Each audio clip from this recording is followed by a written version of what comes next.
my name is Lucy, and I'm one of the volunteers at the Mabel Theater. And I'm going to read 3 fables for you today from our beautiful reading room in the Mabel Theater.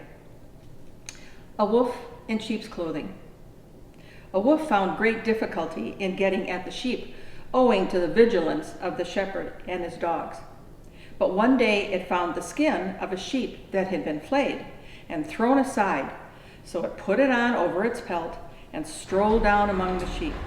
The lamb that belonged to the sheep, whose skin the wolf was wearing, began to follow the wolf in the sheep's clothing. So, leading the lamb a little apart, he soon made a meal of her, and for some time he succeeded in deceiving the sheep and enjoying hearty meals. Moral of the story: appearances are deceptive. The second fable I'm going to read for you is called The Tortoise and the Hare. One day a hare was bragging about how fast he could run.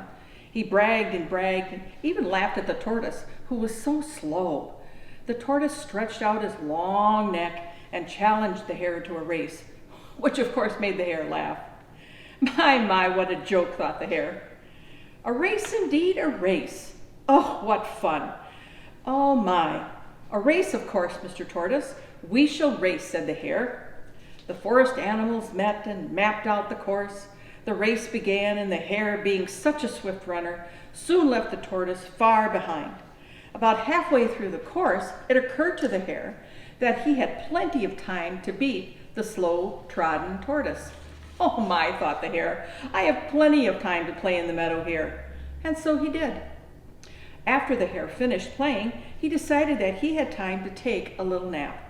I have plenty of time to beat the tortoise, he thought, and he cuddled up against a tree and dozed. The tortoise, in the meantime, continued to plod on ever so slowly. He never stopped, but took one good step after the other. The hare finally awoke from his nap. Time to get going, he thought, and off he went faster than he had ever run before. He dashed as quickly as anyone ever could up to the finish line, where he met the tortoise, who was patiently awaiting his arrival. The moral of the story: slow and steady wins the race. The last fable I'm going to read for you is called The Lion and the Mouse. A lion was caught in a net, and he had been freed by a mouse before. That mouse bothered the lion, but yet they became friends. Everyone has need of the other. A lion lay asleep in the forest, his great head resting on his paws. A timid little mouse came upon him unexpectedly, and in her fright and haste to get away, ran across the lion's nose. Roused from his nap, the lion laid his huge paw angrily on the tiny creature to kill her. "Spare me," begged the poor mouse. "Please let me go, and someday I will surely repay you."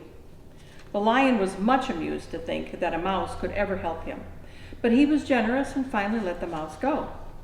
Some days later, while stalking his prey in the forest, the lion was caught in the toils of a hunter's net.